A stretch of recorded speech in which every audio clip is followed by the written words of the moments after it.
Hello, everyone, and thank you for joining us today. My name is Robert Stickle. I'm also joined by my colleagues Jim Patterson and Paul Estabrooks. Jim and Paul will be today's presenters and discuss the topic of NextGen PSA, OnePlan Professional Services Automation, and Salesforce.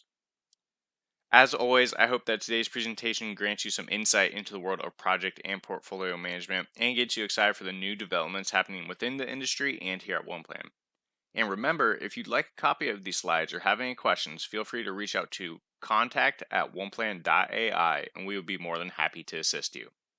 Thank you again, and I'll now turn the presentation over to Jim. Thanks, Robert. Welcome, and thank you for joining us today, everyone.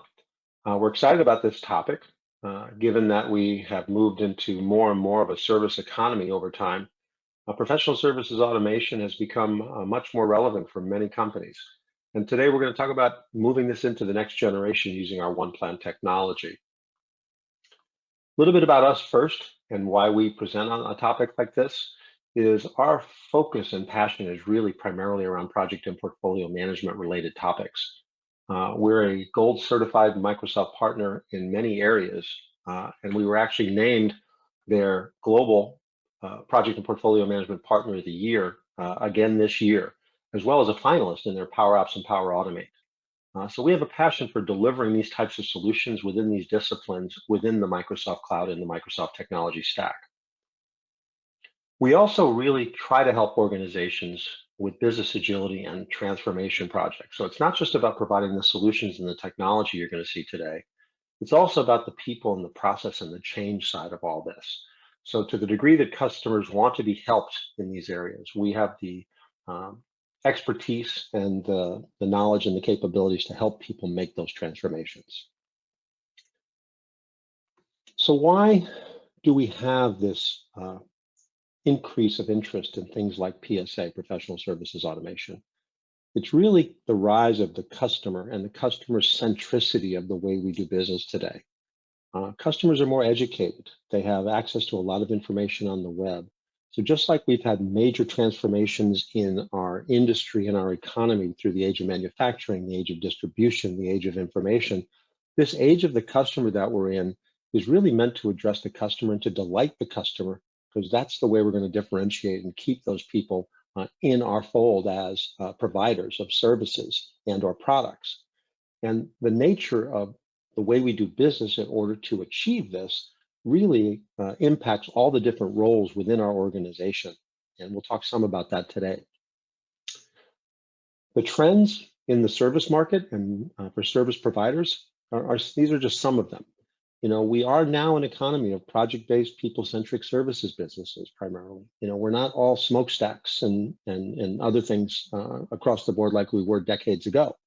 And so we have to have approaches and solutions and business models that help maximize our opportunities in these areas. Also, as we have more educated and more discerning clients and customers, they have a greater demand. They become more demanding, and as they should. And they expect greater predictability, accountability, and value for their services spent. They want justification for the time that we spend and the things that we're delivering. Globalization, centralization, modernization, and streamlining and optimizing of operations. This is a trend where people are trying to get much more efficient and trying to get things done quickly through automation and reach and being able to get to people no matter where they are in the globe. Also, we have a diverse workforce today, and the impacts of that can be, whether it be generations or different cultures, is that people have different work methods. They may be using different tools or other preferences in the types of interactions or user experiences they have with the solutions that they use. And interestingly enough, you know, more and more service projects are being delivered on a fixed fee and time basis, meaning we have to be much more effective in delivering. It's not just time and materials where you can bill hour after hour. Even law firms are actually getting more fixed price clients in which they have to actually manage those better in order to be profitable. And on top of that, the trend to do more agile approaches is not just software development anymore. People are delivering services in an agile fashion. We do that as well here at OnePlan. And today, because of the easy access to cloud tools, there's often a hodgepodge of point solutions, spreadsheets, and email that people have access to, and we often end up with a proliferation of tools that people are trying to do this, and it creates a more of a disjointed and maybe a little bit more chaotic situation unless we can harness that and bring that all together. And there's different roles that have to have their needs and have their capabilities met as they go through working with our customers and then through these services engagements. The people that execute, the project managers and the resource managers are really about, delivering, right? And how do we do those things with our work items and our resources and our deliverables to be effective in actually getting that done? And the team members who get assigned the actual work, the doers, they have their contributions to this, whether it be the collaboration and with the other team members on these engagements, the time and expenses they have to enter, and just the social aspects with solutions today so that they have to stay in touch with people, especially when people are remote and more global. And then you have the account managers who are really the folks working directly with the customer. And they're oftentimes just working with them, and their solution is a CRM solution, not a project management system. And they have to have their finger on the pulse, not just on what the deals that they have or the orders that they may be getting from the customer, but they have to understand how the existing projects are going, and is the relationship going well with the customer as they go in and talk to them so they don't get blindsided. And on top of that, we have to be profitable. So our financial people have to understand, what the budgets are, what the expected revenue is on these engagements, and any other risks we have as far as those types of things. So all these different pieces have to come together on this multidimensional and cross-functional way that we have to interact on these services type of projects. So traditional PSA solutions or traditional PSA processes would start from the sales, where we manage opportunities to get potential business. And then potentially some of those things turn into proposals where we have to have initial project plans and estimates for those types of things. And we have to understand potentially what resources will be required. And then some team collaboration around how do we get this stuff executed should we win that business or get the contract. And then as we're executing, we have to put in time and expenses, and there's project accounting around all that to do the financial statements as well as doing billing and invoicing to those clients. And then there has to be business intelligence such that you can do the analysis of how well we're doing and where we need to get better, and also things that we need to communicate to the customer as well. So you go from prospect on the sales side to payment on the contract, and then ultimately, hopefully, to profit if we manage this correctly. Now, what we're going to be talking about today is moving PSA into that next generation via OnePlan. Value adding these areas such as improved visibility when you're in the sales process. So the service or delivery organization, understanding what's coming through the pipeline, having a good view of that so they understand what to plan for. Having an effective handoff of project from sales to delivery, such that as those deals close, the organization is ready for them, they can support them, and they can understand the nature of what's supposed to be delivered. Also supporting multiple methodologies. As I said, some are going to be managed more traditional waterfall, some are going to be managed in a little more agile fashion. Some are going to be managed maybe a hybrid of those things, and be able to support those things as more of a modern approach to delivering services. Hence, we may have the need to integrate the use of multiple tools and solutions that feed into that execution. People may be using different things that they're accustomed to, or maybe the certain tools might not be appropriate for managing a project in a certain methodology, like Agile versus Waterfall. We also want to add the ability in this fast-changing environment to do scenario modeling. How do you manage in a dynamic environment when things change? Customers delay, clients have a pause in an engagement and frees up resources that you don't want to have idle. Those are the types of things you want to work and be able to respond to. And then AI-based tools to ensure the data is complete and accurate, and is bringing things to our attention that may be escaping our notice, or help keep us on track to make sure that we're not missing anything or dropping the ball anywhere. And then predictive analytics to help us understand where things may be headed so that we can make good decisions on corrective actions. So these are the kind of things that NextGen PSA will provide us. So today we're going to talk about how OnePlan is the bridge to this next-gen version of PSA. And today we're going to focus on doing this in interaction with companies that are using Salesforce as their CRM solution. So for example, Salesforce would be used to manage your customer or account records and all the things around that customer. what opportunities you might have, what activities might be going on, who are your primary contacts, and what issues are the things you might have on that. And the opportunities really are the deals or the contracts or the orders that you may be getting that would turn into services projects potentially that you would have to execute on. Now, OnePlan as a solution really provides the strength on all the execution side of this from the top down and the bottom up, whether it be the portfolio management stuff from the top down so that we can have complete portfolio visibility into those projects, whether it be the resource capacity plans to understand, do we have the wherewithal from a resource perspective to deliver on the projects that we may get? And the financial side of it, what are the costs? What are the projected revenues? And those types of things around that, and what the picture on that looks like, even before maybe it hits the financial system. And then the execution pieces, whether it be waterfall planning or agile planning for agile backlogs and that type of thing. And then having a place where team members can actually log status on their work and report time on their timesheets. And I talked about the insights on the AI side of things to give people an understanding of where those things are. But how do you bring these things together? Because they are two separate disciplines. Well, OnePlan is really the glue that ties that together. It's the bridge that actually, on a bi-directional fashion, will allow us to take information early on in that sales cycle from the CRM solution, bring that over and factor it into our planning that goes into our portfolio and resource planning side of things, and then feed relevant data back to the CRM solution where the people that actually manage the relationships with those customers overall can get complete information about how we're doing in our service of that customer. So if you think about synergy of the sales process with the delivery teams, you think about a process where you've got an opportunity in CRM, you track the sales activities and the life cycle of that deal, you put out quotes and proposals, and then ultimately the ones that you win become services engagements. So that's kind of the process that we see in general. And we have a similar process that we work with here right at OnePlan Solutions on our services business. So in CRM, you create and you track opportunities through their disposition, whether it be won or lost. Hopefully you win. But as you're formulating that and you're building proposals and quotes, you're putting together quotes and timelines. And here we can use the OnePlan solution to put together not only timelines, but resource-based quotes that will allow us to then have a proposal that can be used as a seed for when we're actually going to potentially deliver this project.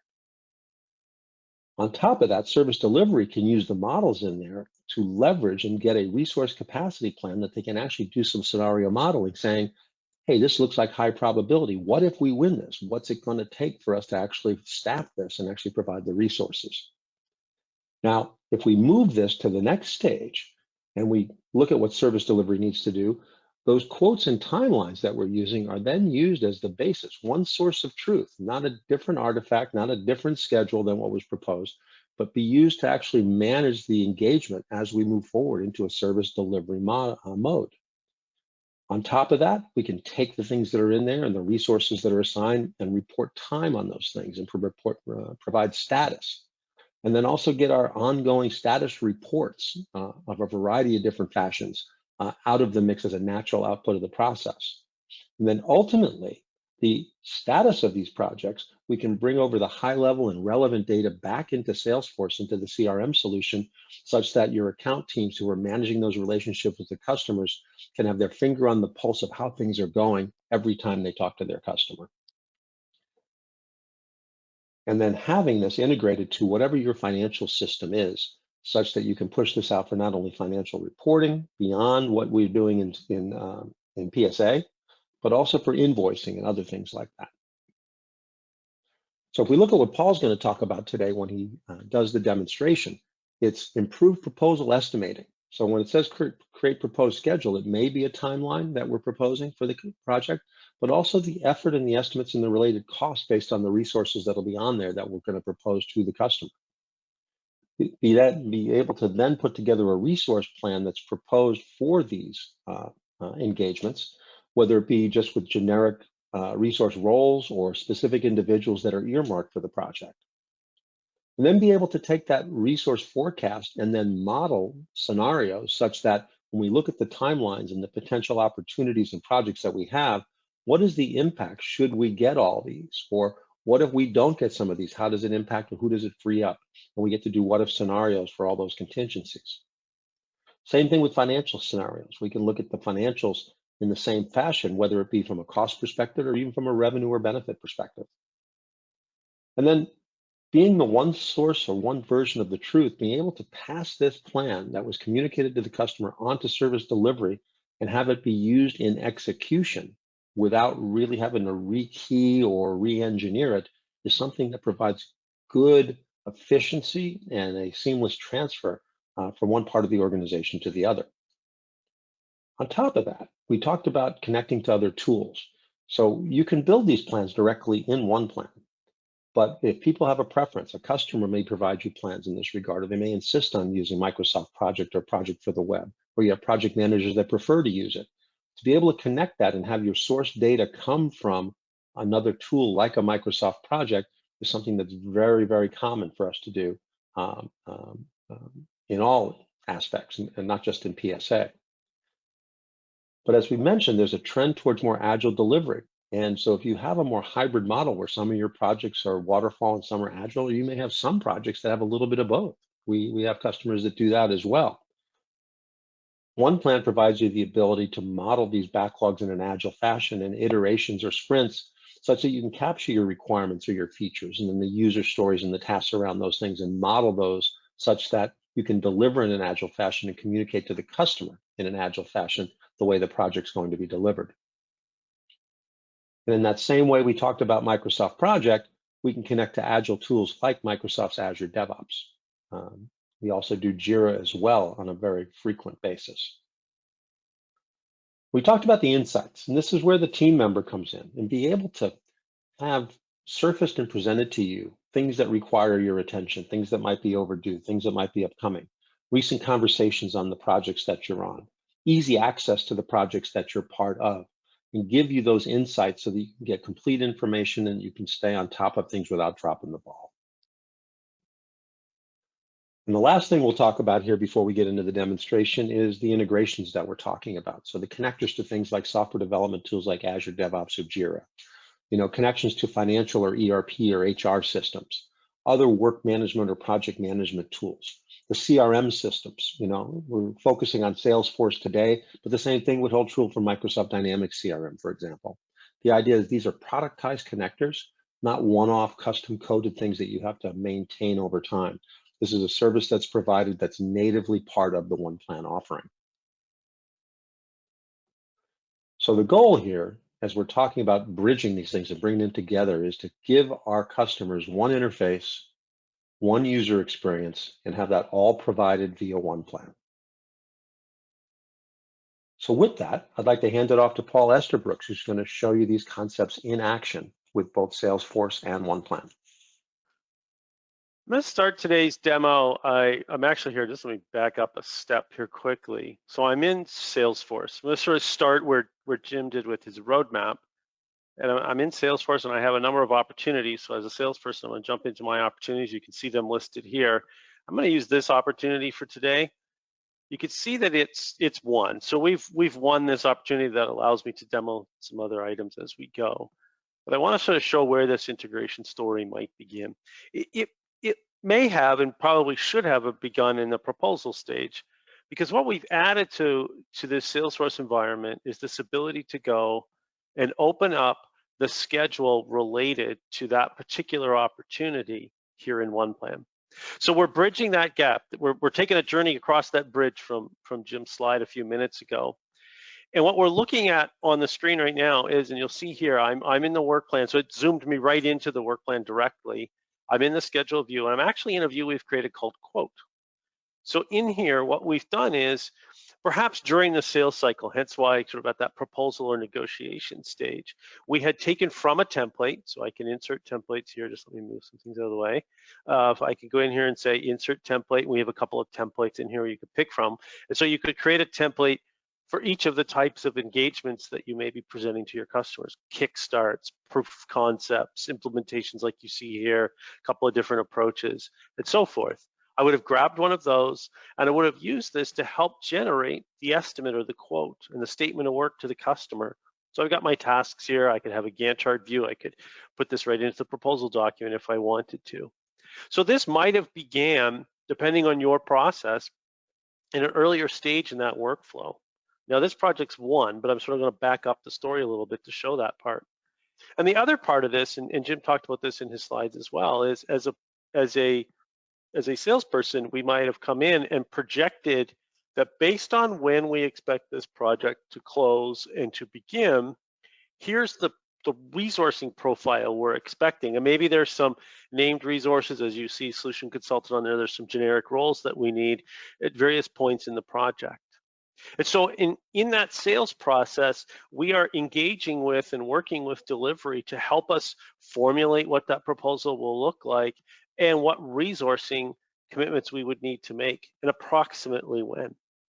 And then I'll come back to this because this is a one project and sort of show the rest of that story. But I want to use this information because it's really important in a delivery organization, again, as we sort of bridge between these two worlds. Just make sure I've got the right view. I want sure this will work. Yep. We want to be able to bridge between that sales activity and be able to tell delivery what's upcoming and where it might fit and how it impacts the resource pool. And Jim talked about that on that roadmap slide. So you'll see here in OnePlan, I've got a bunch of projects, some are actives, and then we've got some here that are opportunities and they're still in the proposed stage. And we're looking through what these are.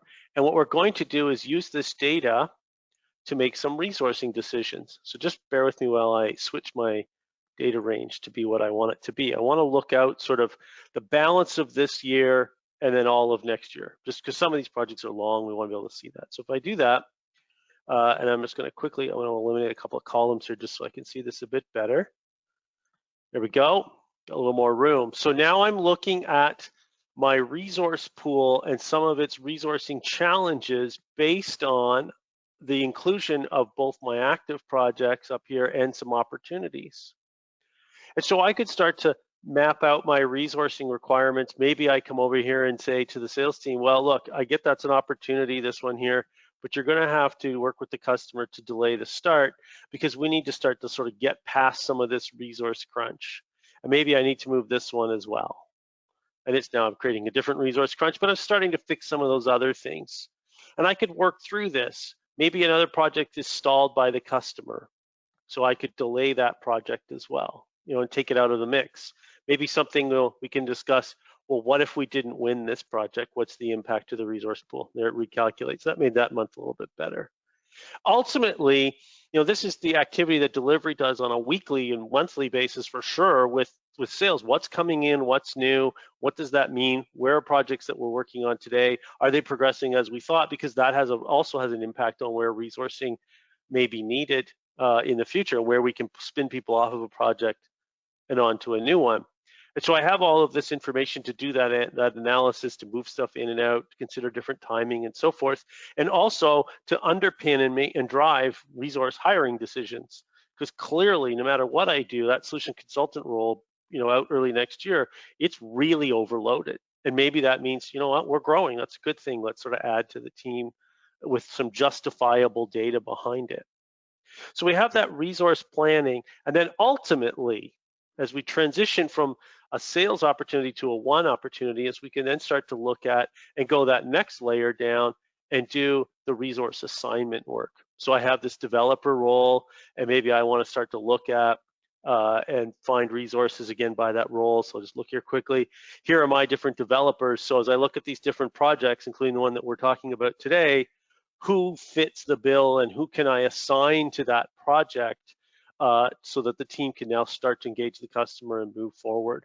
I'm not going to play that all out, but that rich data is here because we started that conversation back during the proposal stage. So now, I'll jump back to my portfolio here for a second. Take this off so I can see some things. Quickly expand my view. So a few things I want to dive into here. You could see before I sort of dive into the execution of the project, which I'm going to go into right here in a minute, you'll also see that we have connected this project. It has its own Microsoft Teams site. So for collaboration as a delivery organization, This one down here has been connected to Project Professional. This one has a SharePoint site. This one's connected to DevOps and Teams and so forth. So there's that multiple tools of choice of delivery, that connection to all the other Microsoft platform for collaboration, engagement potentially even with the customer, how we want to manage the project, whether we want to use DevOps or project, and so forth. But I don't want to dive into this particular project and look at a few things. First thing, Jim mentioned this as we were going through this. So we have that original schedule here. And I could flip this now and say, well, what's this look like if we're going to do a time materials engagement with the customer? Where are we? And so forth. And I could manage it using this. I could manage it right here, or we could connect it to either of those two tools if we wanted to, depending on how we want to execute it. We have choice here for how we need to do this. But Jim had a slide that's really interesting around that sort of waterfall agile combination. So in here, I'm going to quickly show my backlog. Here we go, that's right. And what we've done is, in essence, we've sat with the customer early in the project and started to gather the requirements, and we're using the backlog in a way to sort of catalog them. And so we have them into user stories underneath sort of broader requirements. And now we can start to plan sprints. So if I show the sprints we have, you'll see for this project, we have 5 sprints defined, starting kind of nowish right through. And we've started to drag and drop items here into sprints. We haven't really loaded this sprint yet, so maybe we would end up taking some of these migration tasks and dropping them into sprint 5. You'll see when I did that, it immediately now has stuff in there based on our parameters. And now as I start to organize, I can quickly click on a sprint and say, well, what's in this sprint? All right, that's what we need to get done in sprint 1 over the next little while. Then we're going to transition to this, and so on and so forth across here as we work through the 5 sprints. Maybe during the project, we'll decide we need a new sprint, so we can add another sprint or a set of them, depending on what we're doing, and plan out that additional work and where it needs to reside. Maybe we didn't get everything done in the sprint. We need to sort of shuffle things around. So we have sprint planning in here as well. You can also manage this using boards. So we can start to manage this project using a board view and move tasks between there from not started to in progress to completed and so forth, maybe change what our columns are and organize accordingly. Next, we talked about the resources, but now what we can also start to do is start to track this. There's actual costs. Let me just revert here to estimated.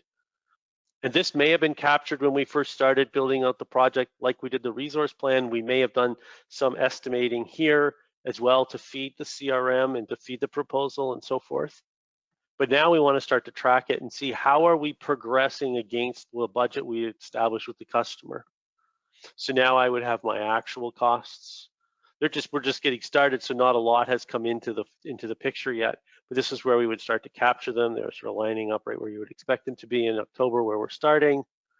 And I could also track what's been invoiced, or what invoicing payment schedule perhaps that we have arranged with the customer, because I want to make sure that our invoicing is sort of keeping up with our WIP, and are we sort of aligning that correctly?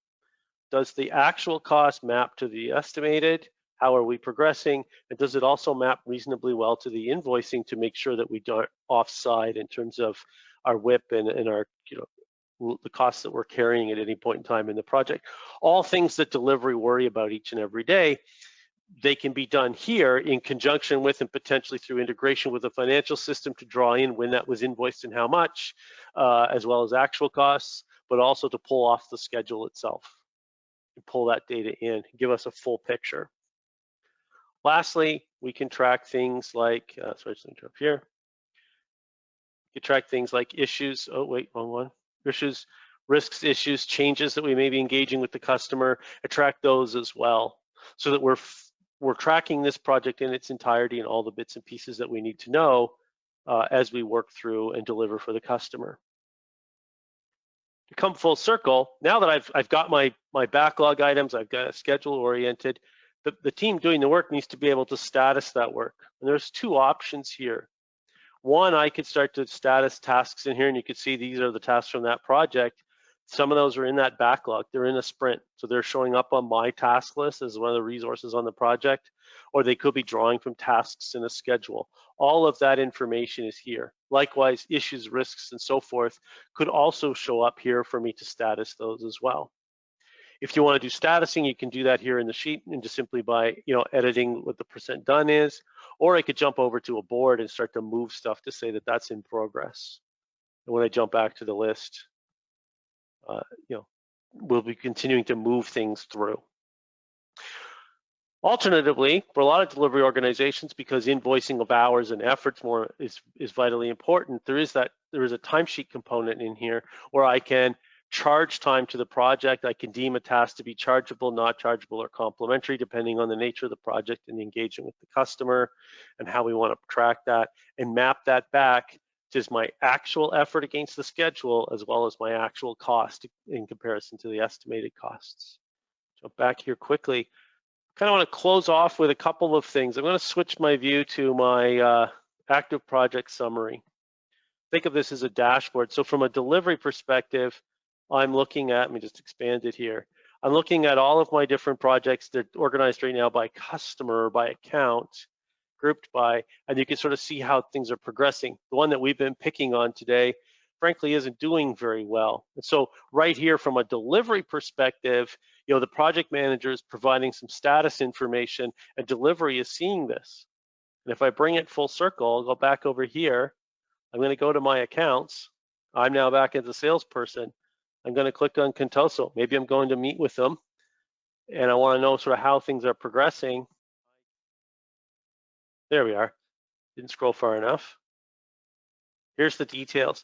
All of that same information about the status of that project is now being driven back here to Salesforce, so that as an accounting person, I don't need to go into OnePlan and dig through all of that. That's delivery's domain, but we're coming back across that bridge that Jim showed in that slide. And now here's that information for me in the sales role to see where are we on this project. You can see we're off track and so forth. The project's at risk. Some information I could dig into this deeper if I needed to, because I want to go talk to the customer and I want to make sure that we're figuring out a path back from where we are right now. I'll close on this one last thing. I just brought this up in a separate window. We have in here a rich Power BI dashboard and set of dashboards, frankly, for PSA. So we have this account dashboard. We have an account summary. So we come in and look at a particular account. I want to grab that Contoso Engineering and start to look at some of the information, account financials, effort, and so forth, and then normal sort of portfolio dashboards as well.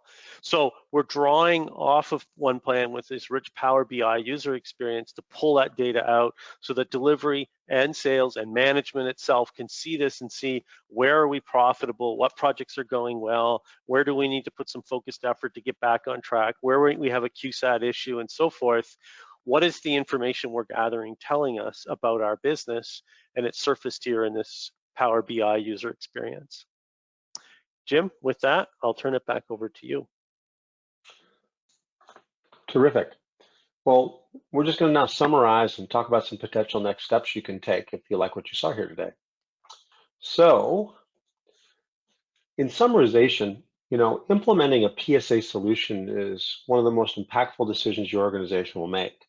Studies by the analysts have shown that people that get mature and mature over time in their PSA solutions and their disciplines has a direct impact into profitability, into their bottom line, and actually converting opportunities actually into revenue-based contracts.